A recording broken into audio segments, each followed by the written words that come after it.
Grand rising, grand arrival, grand return. Peace and blessings to the righteous and the repentant alike. I am Chief Sophia of the AmaruKhan Band of Indians. And this is another video where we have to reassess common knowledge in the astrology community because certain things don't make sense. Now, the way that they handle cardinal, fixed, and mutable energy is like this. It's based on, I don't know, magic. That's just not nice. I'm not sure what it's based on because every time I ask questions like this, I don't get answers that make sense. Oh, something I forgot to put in here is the let me write it on my sheet.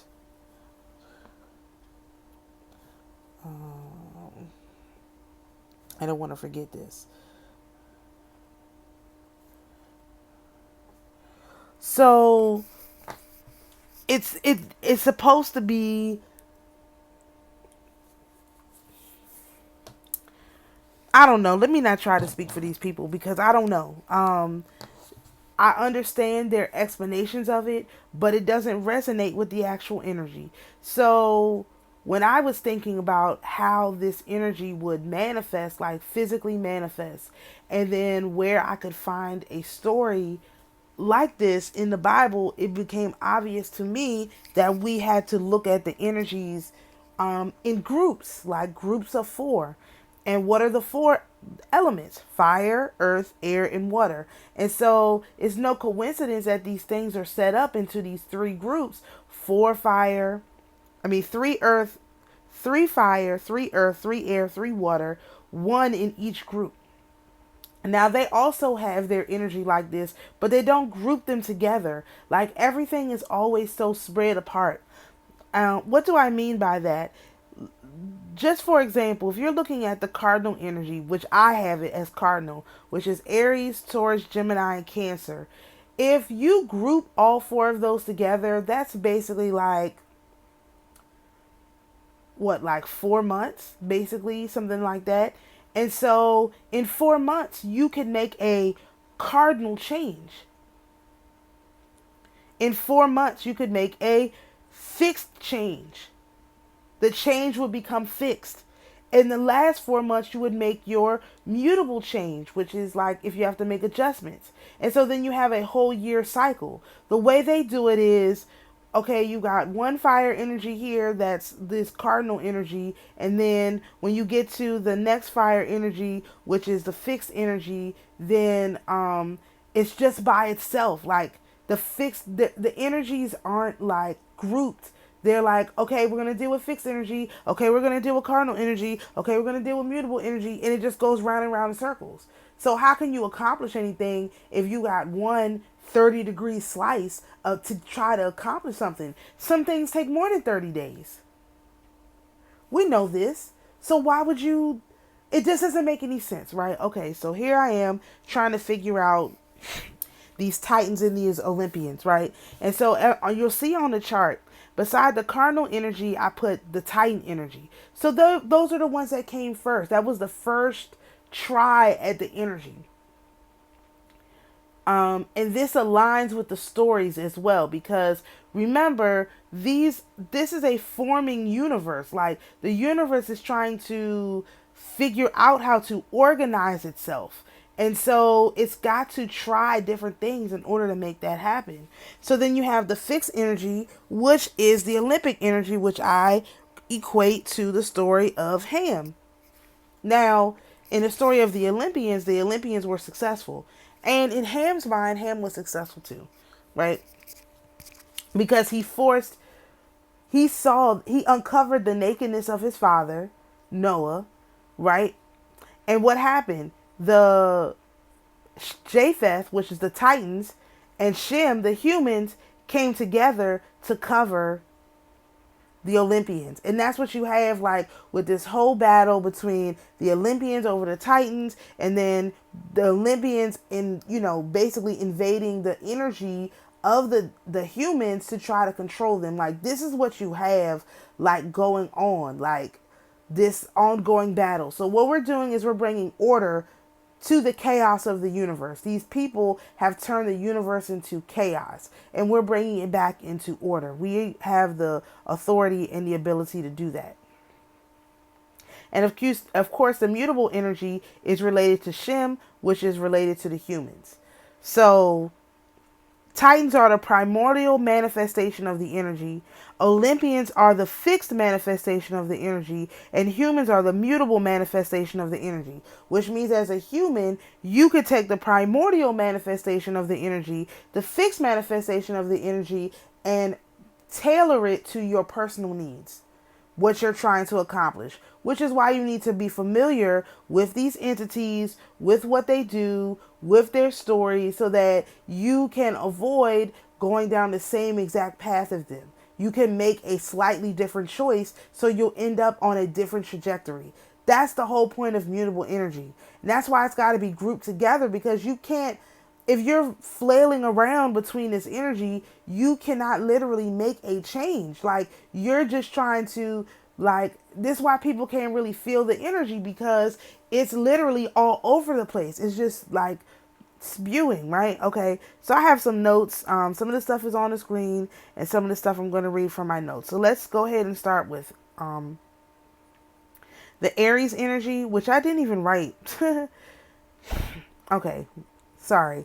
The Aries energy is related to Phoebe on here, which is the goddess of prophecy, the grandmother of Artemis and Apollo, and her consort is Koios, which is a prophetic god.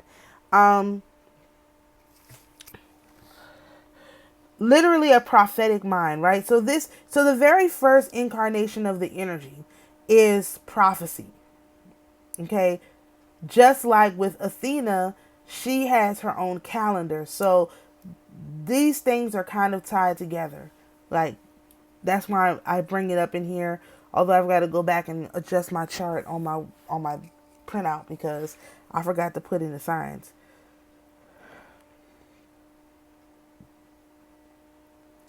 All right, so the Taurus energy is Amphrite, and Amphrite is the queen of the sea. She's a member of the Nereids. She is the female personification of the sea, the mother of loud fish, seals, dolphins, and her name means surrounding third.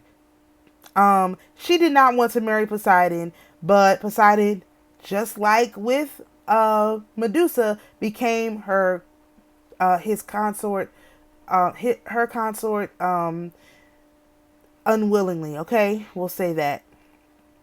The next energy we're going to talk about is the Gorgons, which is related to Gemini, and that's Cephano and Uriel. They're immortal, Medusa's immortal sisters, and they turn humans to stone. And their most famous story is how they chase Perseus. And it's really Uriel's shrill cry that turns the people to stone. And somewhere I was looking at how they were described, but they were both described as oh no, I'm thinking of the Grey. I'm sorry. They were described just like Medusa. Okay. The next energy we're going to talk about is Eurybia, which is a water goddess. She's known as the ancestor of the gods and the master of the sea. Something that was said about her was she had a heart of flint, and a wide force. Okay. She's the grandmother of divinities with the power of the sea, sailing, navigation, and naval supremacy. So you know that the British used her for sure.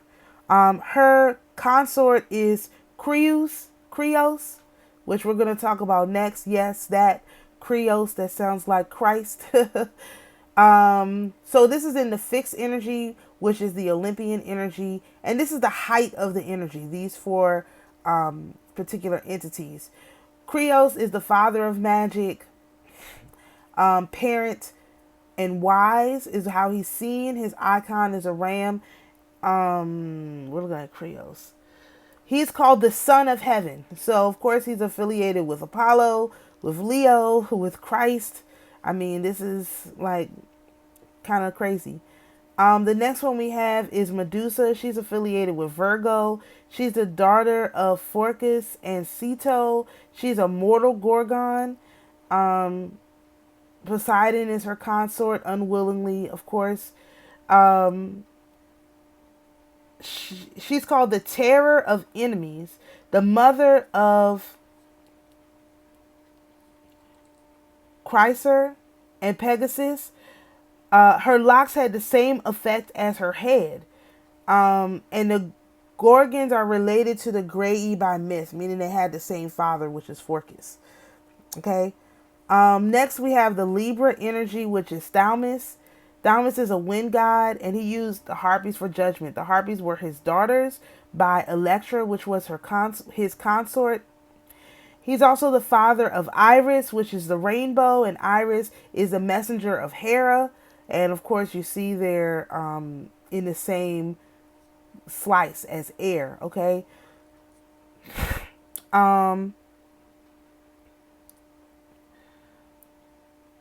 So the harpies were sudden, sharp bursts of wind, and they were viewed as winged women and with ugly faces and a bird lower body. Now, this is the women faces and bird body is the same way they described the sirens.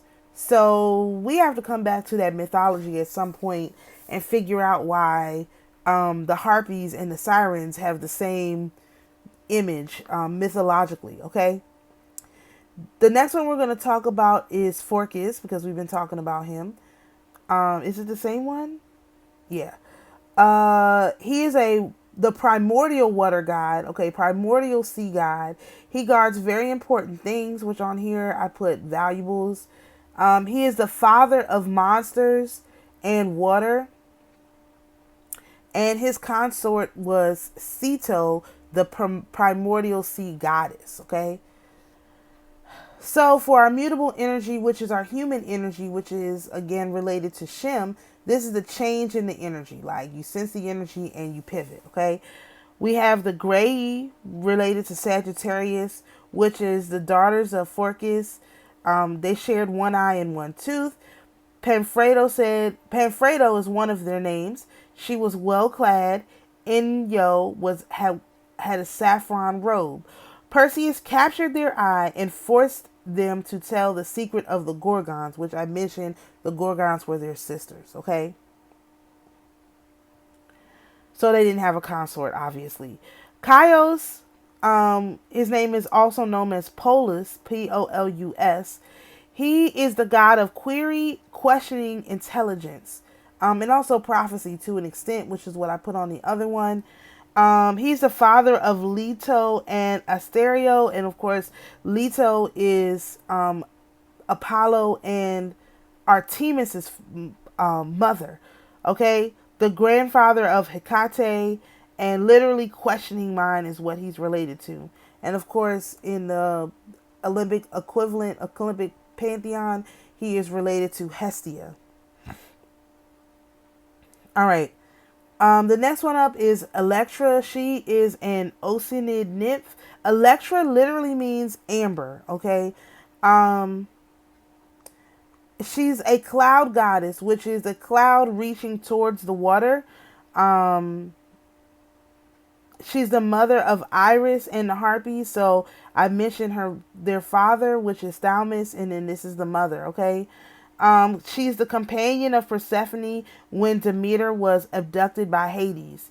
And Iris is literally the rainbow. And of course, she's related to Hera. Hera uses Iris as her messenger goddess. So Hermes is a messenger god, but also Iris too, which is the rainbow, right? So the last one here is Nereus. Nereus is a water god. He is the son of Gaia and Pontus. He is the oldest son, and he is known to have told no lies. He's the father of the Nereids, the Nereids, and the grandfather of Achilles and Amphitrite, which Amphitrite is on here. He's called the old man of the sea as well. So his consort is Doris, who is an Oceanid, and in the Olympic Pantheon, his job is taken by or turned into Poseidon. Okay.